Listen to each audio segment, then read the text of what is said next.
고린도전서 10장 10에서 13절입니다.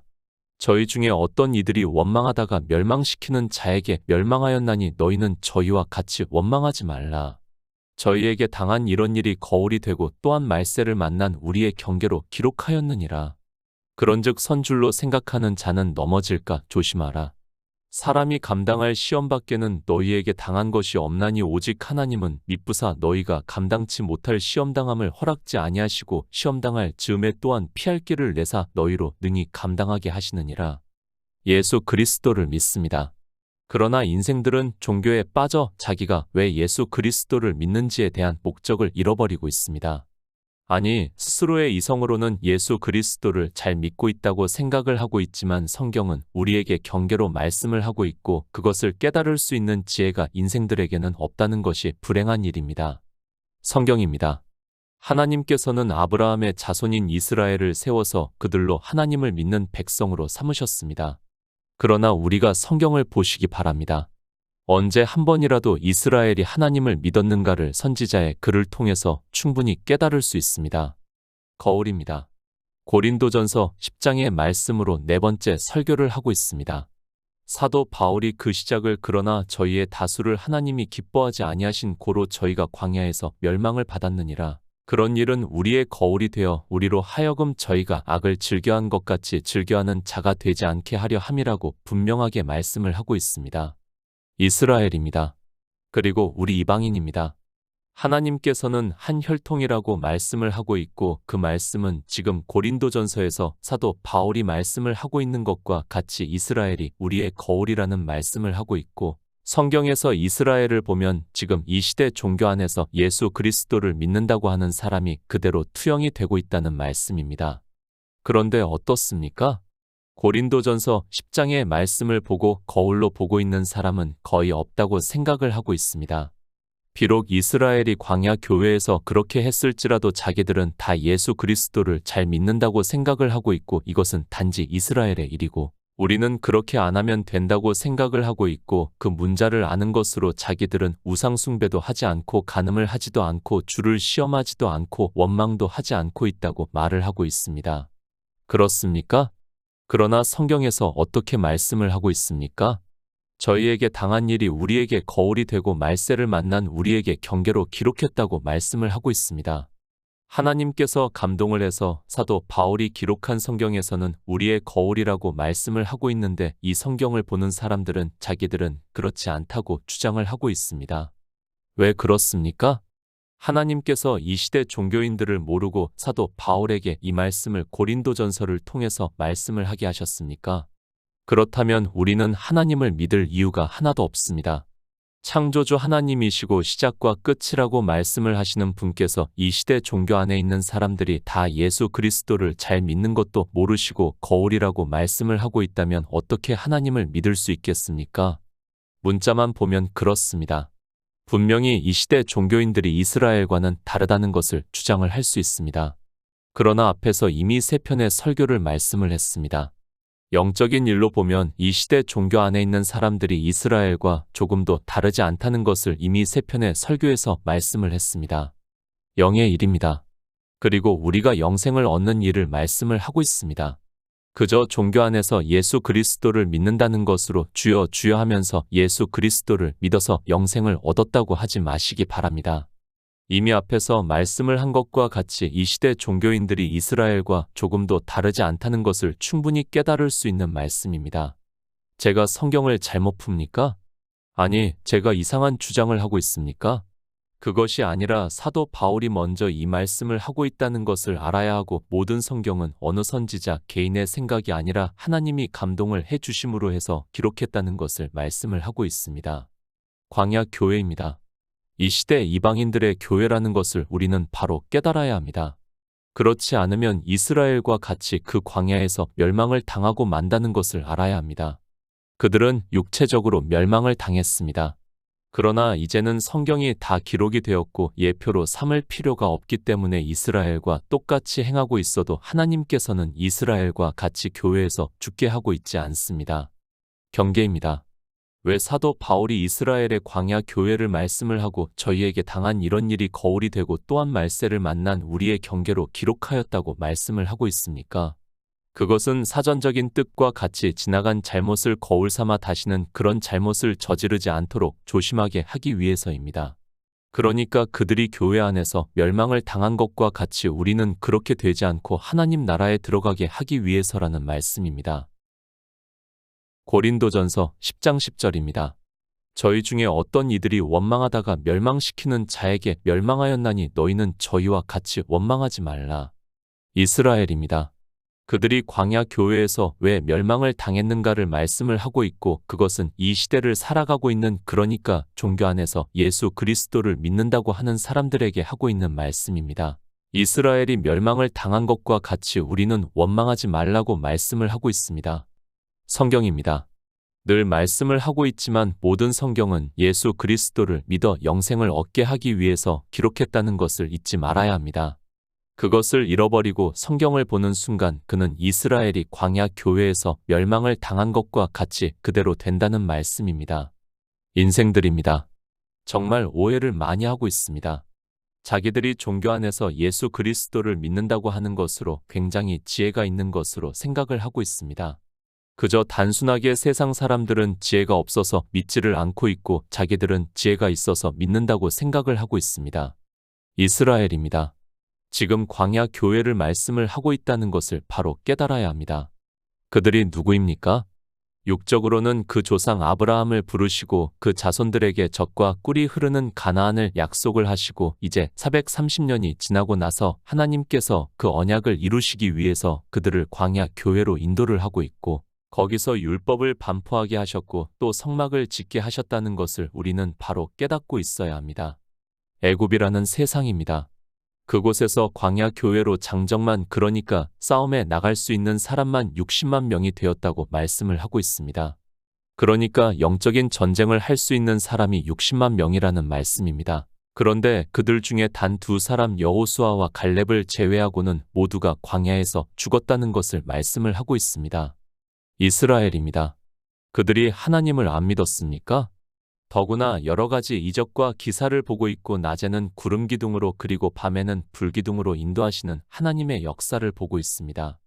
그런 그들이 광야에서 다 죽었다는 것이 그냥 경계가 되는 말씀이라고 생각을 하지 마시기 바랍니다. 사도 바울입니다.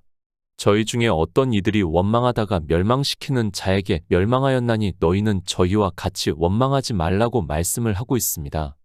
고린도 교회에 있는 성도들에게만 하는 말씀이 아니라 이 시대를 살아가고 있는 우리에게 경계로 말씀을 하고 있다는 것을 깨달아야 합니다.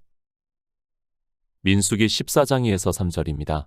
이스라엘 자손이 다 모세와 아론을 원망하며 온 회중이 그들에게 이르되 우리가 애굽 땅에서 죽었거나 이 광야에서 죽었더면 좋았을 것을 어찌하여 여호와가 우리를 그 땅으로 인도하여 칼에 망하게 하려 하는고 우리 처자가 사로잡히리니 애굽으로 돌아가는 것이 낫지 아니하랴. 이스라엘입니다. 그들이 왜 지금 모세와 아론을 원망하고 있는지 성경을 보고 있는 사람들이라면 다 알고 있습니다.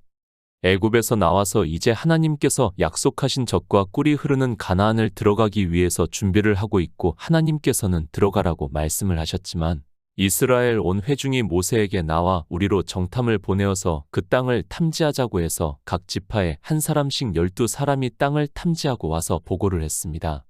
민수기 13장에서 말씀합니다. 이스라엘 자손 앞에서 그 탐지한 땅을 악평하여 가로되 우리가 두루 다니며 탐지한 땅은 그 거민을 삼키는 땅이요 거기서 본 모든 백성은 신장이 장대한 자들이며 거기서 또 네피림 후손 아낙 자손 대장부들을 보았나니 우리는 스스로 보기에도 메뚜기 같으니 그들의 보기에도 그와 같았을 것이라고 말을 하고 있습니다. 애굽이라는 세상입니다. 그리고 광야 교회입니다. 이제 젖과 꿀이 흐르는 가나안을 들어가는 일만 남았습니다. 하나님 나라를 모형으로 하고 있다는 것을 우리가 다 알고 있습니다. 그런데 우리는 바로 깨달아야 합니다. 우리가 세상에서 교회 안에 들어오는 것도 하나님의 능력이라는 것을 이미 애굽이라는 나라에서 나오는 것을 통해서 보여주셨습니다. 이스라엘입니다. 애굽에서 스스로 나올 수 있었습니까? 만약 그렇다면 하나님께서는 굳이 모세를 보내실 필요도 없고 그들이 알아서 스스로 나오면 됩니다. 아니, 솔직히 그들이 자기들의 조상 아브라함에게 언약을 하신 하나님을 믿었다면 스스로 나와도 하나님께서 지켜주셨을 것이라고 저는 믿고 있습니다. 노역입니다. 애굽의 노예로 살면서도 그들은 나올 수가 없었습니다. 그것은 우리 인생이 교회에 들어가는 것이 그렇다는 것을 말씀을 하고 있습니다. 자유민주주의 국가에서 종교의 자유가 있다 보니까 그런 것을 당연하게 생각을 하는데 이 민주주의는 불과 2에서 300년 밖에 안 됐다는 것을 우리가 인류의 역사를 통해서도 잘 알고 있습니다. 광야 교회입니다. 그 교회로 나오게 된 것 역시 하나님의 인도하심이라는 것을 그들은 너무 잘 알고 있습니다. 그 당시 세계 최강대국이 바로 애굽입니다. 그런 나라를 하나님께서 10가지 재앙으로 치심으로 해서 이스라엘이 광야 교회로 나와 하나님을 섬길 수 있게 되었습니다. 그리고 조상들에게 하신 언약입니다. 젖과 꿀이 흐르는 가나안을 주시겠다고 말씀을 하셨습니다.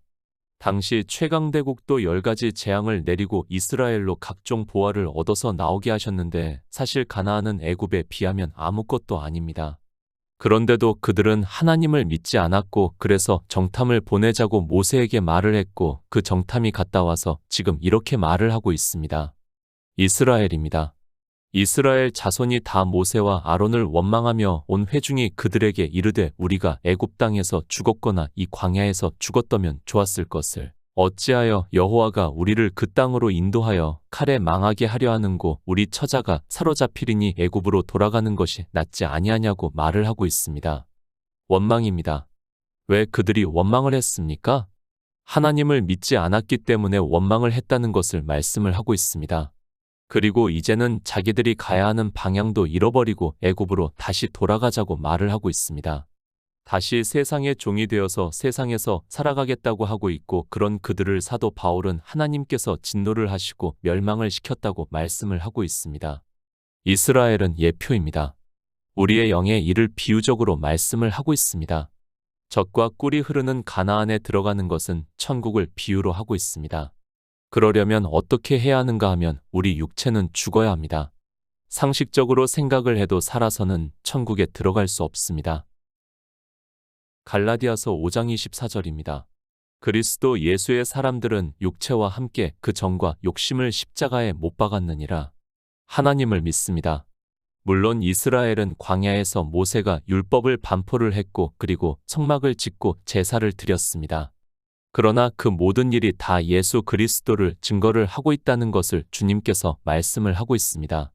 그런데 이스라엘은 모세의 율법을 보고 그리고 성막을 보고도 그저 실제 형상을 보고 그 문자를 보고 그대로 지키는 것으로 알고 있었습니다. 이해가 됩니다. 그들은 우리 이방인들을 위한 비유와 예표이기 때문에 지금 민수기의 말씀을 보면서 충분히 깨달을 수 있습니다.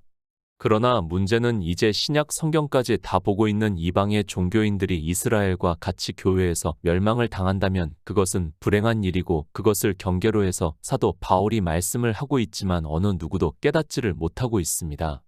육체입니다. 이스라엘은 자기들의 육체를 보고 있습니다. 그 육체가 죽는 것을 두려워하고 있고 그것으로 인하여 하나님을 원망을 하고 있습니다. 그런데 사도 바울이 우리에게 말씀을 하고 있습니다. 그리스도 예수의 사람들은 육체와 함께 그 정과 욕심을 십자가에 못 박았다고 말씀을 하고 있습니다. 감성적인 말씀입니까? 이 시대 종교 안에 있는 사람들이 이런 말씀을 보면서 자의적으로 생각을 하고 있고 또 감성적으로 이야기를 하고 있습니다. 그러나 사도 바울은 실제 죽었다는 것을 말씀을 하고 있습니다. 아니, 진리로 인도하심을 받는 우리 성도는 갈라디아서의 말씀과 같이 죽은 차로 이 세상을 살아가고 있습니다. 그것을 종교 안에 있는 사람들은 절대로 깨달을 수 없다고 생각을 하고 있습니다. 초기 교회입니다. 죽임을 당한 성도들이 얼마나 많이 있습니까? 그들이 왜 그렇게 쉽게 죽을 수 있었다고 생각을 하고 있습니까? 그들은 오직 하나님 나라를 바라보았기 때문입니다. 이 세상은 어차피 지나가는 그림자 같기 때문에 우리 육체는 실제 사도 바울의 말씀과 같이 그들은 죽은 자로 사실로 받아들였기 때문에 죽임을 당할 수 있었다는 것을 바로 알아야 합니다. 하나님입니다. 왜 태초에 천지를 창조하시고 예수 그리스도께서 이 세상에 오셔서 십자가에서 죽으시고 장사 지낸 뒤 3일 만에 영으로 부활하시고 하늘에 올라가셨습니까? 다 하나님 나라를 이루시기 위해서입니다. 그러니까 이스라엘은 이 영의 일의 비유와 애표라는 것을 알고 성경을 보아야 합니다. 눈으로 보았습니다. 네피림 후손 아낙 자손을 보았다고 하면서 우리는 스스로 보기에도 메뚜기 같았다고 말을 하고 있습니다. 물론 그들은 예표입니다. 그러나 그 예표에서 우리는 영의 일을 깨달아야 합니다. 그들은 죽어야 하나님 나라에 들어갈 수 있다는 것을, 그리고 하나님께서 창조하신 목적을 모르고 있는 사람들이라는 것을 가르쳐 주고 있는 애표입니다. 원망을 합니다. 자기들의 육체가 죽을까 봐서 원망을 하고 있습니다. 참 아이러니하기도 합니다. 이 시대 종교인들을 보면 매일 주여 주여 하면서 하나님 나라에 들어가기를 그렇게 이야기를 하는 그들이 막상 죽을 병이 들면 고쳐 달라고 떼를 쓰고 기도를 하고 있습니다. 히브리서 12장 2절입니다. 믿음의 주요 또 온전케 하시는 이인 예수를 바라보자. 저는 그 앞에 있는 즐거움을 위하여 십자가를 참으사 부끄러움을 개의치 아니하시더니 하나님 보좌 우편에 앉으셨느니라. 이스라엘입니다. 그들은 예표와 비유입니다. 지금 민수기에서 그렇게 말을 하는 것은 어쩌면 지극히 인간적이라고 할 수 있습니다. 그래서 이 사건을 예표로 하고 있고 사도 바울이 우리 이방인들에게 저희에게 당한 일이 우리의 거울이고 경계로 기록했다고 말씀을 하고 있습니다. 성경입니다. 사람들이 정말 많은 오해를 하고 있습니다. 하나님께서 이스라엘을 선택하셨다는 말씀이 있으니까 그 문자를 보고 마치 이스라엘이 대단한 민족으로, 아니 특별한 민족으로 생각을 하고 있고, 그들을 동경하고 그들과 마치 형제라도 되는 것과 같이 생각을 하는 사람들이 많습니다. 거울입니다. 그리고 경계로 기록했다고 말씀을 하고 있습니다. 이 말씀이 무슨 말씀입니까? 굳이 성령이 오시지 않아도 문법을 알면 쉽게 깨달을 수 있다고 생각을 하고 있습니다. 이스라엘은 우리를 위한 비유와 예표로 그들을 택하셔서 하나님께서는 우리 인생들을 보여주시고 있다는 것을 알 수 있습니다. 그렇지 않습니까? 저는 정말 한글개혁 성경은 잘 번역이 되어 있다고 믿는 사람입니다. 그런데 사람들이 독해력이 전혀 없습니다. 성령이 아니더라도 우리는 한 번쯤 생각할 수 있는 말씀입니다. 물론 제가 성령이 오시는 것을 부정하는 것도 아니고 성령이 오시지 않아도 구원을 받을 수 있다는 말씀을 하는 것이 절대로 아닙니다. 이스라엘의 역사가 아닙니다. 그들은 우리를 위한 거울이고 경계라는 것을 알아야 합니다. 그들은 몰랐기 때문에 충분히 그럴 수 있습니다. 구약 성경만 보고 있고 지금은 율법만 보고 있는 이스라엘입니다. 이제 광야에 나와서 모세가 반포한 율법을 들은 것이 전부인 이스라엘입니다. 당연합니다. 그러나 이방인들은 이렇게 해서는 절대로 안 됩니다. 그들을 성경에서 다 보고 있으면서도 전혀 거울이 되지 않고 경계가 되지 않고 있는 것을 보면 정말 가슴이 아픕니다. 복음을 전하는 자로서 이 시대를 보면 뭐라고 해야 할 말이 없습니다. 이스라엘은 모릅니다. 그러나 우리는 이제 다 알고 있습니다. 그것을 히브리서에서 말씀을 하고 있습니다. 믿음의 주요 또 온전케 하시는 이인 예수를 바라보자. 저는 그 앞에 있는 즐거움을 위하여 십자가를 참으사 부끄러움을 개의치 아니하시더니 하나님 보좌 우편에 앉으셨다고 말씀을 하고 있고, 이 일을 믿음으로 우리가 영생을 얻어 하나님 나라에 들어간다는 것을 말씀을 하고 있습니다. 영의 일입니다. 그것을 예수 그리스도께서 이제 밝히 보여주셨습니다. 이스라엘은 하나님 나라에 들어가는 일을 모릅니다. 그래서 그들은 사람의 이성으로 보고 판단을 하고 있고 하나님을 원망을 하고 있습니다. 너무도 당연하지만 그러나 하나님을 믿지 않음으로 해서 그들은 광야에서 멸망을 당하고 말았습니다. 그 일을 성경에서 다 보고 있는 이방인들이 원망을 한다면 어떠하겠습니까? 마태복음 20장 11에서 12절입니다. 받은 후 집주인을 원망하여 가로되 나중 온 이 사람들은 1시간만 일하였거늘 저희를 종일 수고와 더위를 견딘 우리와 같게 하였나이다. 하나님의 약속입니다. 우리 인생들에게 약속을 하신 것이 바로 한 데나리온입니다. 그 한 데나리온은 천국을 비유로 하고 있습니다. 지금 이스라엘이 왜 원망을 하고 있는가 하면 하나님께서 왜 태초에 천지를 창조하시고 우리 인생들을 지으셨는가를 모르기 때문에 원망을 하고 있다는 말씀입니다. 데나리온의 비유입니다. 누가 원망을 하고 있습니까?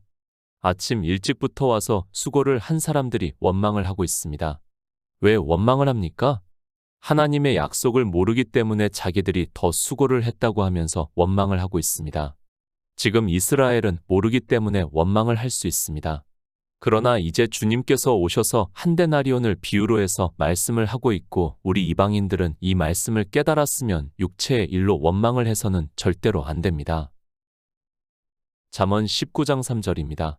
사람이 미련함으로 자기 길을 굽게 하고 마음으로 여호와를 원망하느니라. 잠언 26장 11절입니다. 개가 그 토한 것을 도로 먹는 것 같이 미련한 자는 그 미련한 것을 거듭 행하느니라. 누가 원망합니까? 잠언에서 사람이 미련함으로 자기 길을 굽게 하고 마음으로 여호와를 원망한다고 말씀을 하고 있습니다. 그리고 누가 미련한가 하면 개가 그 토한 것을 도로 먹는 것 같이 미련한 자는 그 미련한 것을 거듭 행한다고 말씀을 하고 있습니다. 개입니다. 율법주의를 비유적으로 말씀을 하고 있습니다. 한 부자와 거지 나사로의 비유에서도 주님께서 율법주의를 비유로 해서 개들이 나사로의 헌대를 할더라고 말씀을 하고 있습니다.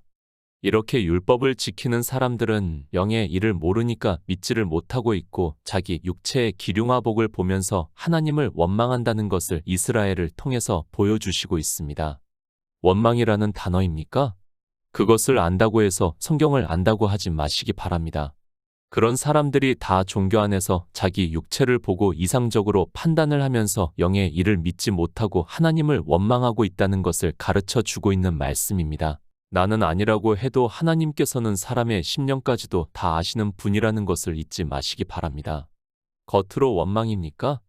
그것이 아니라 지금 민수기에서의 이스라엘은 하나님을 믿지 않았다는 것을 말씀을 하고 있고 그들이 누군가 하면 미련한 자이고 그들을 개로 비유로 해서 율법을 지키는 자들이라는 것을 비유적으로 다 말씀을 하고 있습니다.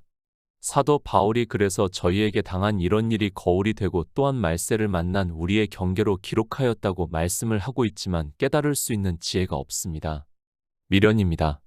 잠언에서 얼마나 많은 말씀을 하고 있습니까? 민수기에서 이스라엘이 그저 원망을 했다고 생각을 하지 마시기 바랍니다. 그들의 원망은 하나님을 믿지 않은 것이고 그것을 잠언에서는 어리석은 자의 퇴보는 자기를 죽이며 미련한 자의 안일은 자기를 멸망시킨다고 말씀을 하고 있습니다. 다 비유입니다. 율법을 지키고 하나님을 믿지 않는 자들을 비유로 해서 말씀을 하고 있습니다. 마태복음에서 한데나리온을 약속하고 일을 시킨다는 말씀 역시 마찬가지고 잠언에서도 그 원망을 하는 자들이 누군가 하면 율법을 지키는 자들이라는 것을 말씀을 하고 있습니다.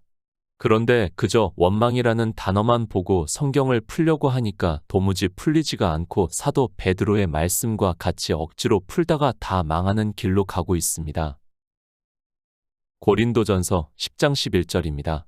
저희에게 당한 이런 일이 거울이 되고 또한 말세를 만난 우리의 경계로 기록하였느니라. 성경입니다. 우리가 이스라엘의 역사를 배우고 있습니까? 정말 그렇게 생각을 하는 사람들이 너무 많이 있습니다. 하나님께서는 그들을 통해서 저희에게 당한 이런 일이 거울이 되고 또한 말세를 만난 우리의 경계로 기록하였다고 말씀을 하고 있는데 성경을 전혀 이상하게 보고 있습니다. 이스라엘입니다. 그들은 물론 육적으로 하면 아브라함의 자손이 맞습니다. 그러나 바로 알아야 합니다. 고린도전서의 말씀의 문법만 알아도 성경을 왜 기록하게 하셨는가를 충분히 깨달을 수 있습니다. 문법도 모르고 성령도 오시지 않으니까 종교에 빠져 마치 술에 취한 것과 같이 집단적인 행태를 보이면서 예수 그리스도를 믿는다고 하고 있습니다. 종교입니다. 이 시대 종교를 보면 인간적으로 두렵기까지 합니다. 그들이 힘이 강해지면 무슨 짓이라도 할 것 같은 생각밖에는 안 듭니다. 그들은 성경에서 하나님의 뜻을 깨달으려고 하는 것이 아니라 그저 종교의 교리를 따라 집단적으로 행동을 하고 있습니다. 고린도전서 10장 12절입니다. 그런즉 선줄로 생각하는 자는 넘어질까 조심하라. 이사야 59장 10절입니다. 우리가 소경같이 담을 더듬으며 눈 없는 자같이 두루 더듬으며 낮에도 황혼 때같이 넘어지니 우리는 강장한 자 중에서도 죽은 자 같은지라. 요한복음 9장 41절입니다. 예수께서 가라사대 너희가 소경되었다면 죄가 없으려니와 본다고 하니 너희 죄가 그저 있느니라. 그런즉 이제까지 이스라엘이 왜 광야 교회에서 멸망을 당했는가를 사도 바울이 말씀을 하고 있습니다. 그것은 우리에게 거울이 되고 말세를 만난 우리를 위해 경계로 기록되었다고 말씀을 하고 있습니다. 그러면서 그런즉 선줄로 생각하는 자는 넘어질까 조심하라고 말씀을 하고 있습니다. 누가 넘어진 자입니까? 이사야 선지자가 말씀을 하고 있습니다. 우리가 소경같이 담을 더듬으며 눈 없는 자같이 두루 더듬으며 낮에도 황혼때같이 넘어지니 우리는 강장한 자 중에서도 죽은 자 같다고 말씀을 하고 있습니다. 이스라엘이 율법을 상징하는 나라 바벨론의 포로가 되는 것을 비유적으로 말씀을 하고 있습니다. 소경입니다. 왜 그들이 율법주의가 되었고 바벨론의 포로가 되었는가 하면 성경 말씀을 보고 하나님의 뜻을 깨닫지 못하기 때문에 소경을 비유로 해서 넘어졌다는 것을 말씀을 하고 있습니다. 그리고 주님께서 오셔서 율법을 지키는 바리새인들에게 너희가 소경되었다면 죄가 없으려니와 본다고 하니 너희 죄가 그저 있다고 말씀을 하고 있습니다. 이스라엘입니다. 율법주의가 되었다는 것을 말씀을 하고 있습니다. 그들이 왜 광야 교회에서 멸망을 당했는가를 사도 바울이 우리에게 거울이 되고 말세를 만난 우리에게 경계로 말씀을 하고 있지만 이방인들 역시 거의 다 율법주의에 빠져 지키고 있으면서도 깨닫지를 못하고 있습니다. 고린도전서 10장 13절입니다. 사람이 감당할 시험밖에는 너희에게 당한 것이 없나니 오직 하나님은 미쁘사 너희가 감당치 못할 시험당함을 허락지 아니하시고 시험당할 즈음에 또한 피할 길을 내사 너희로 능히 감당하게 하시느니라. 영생입니다.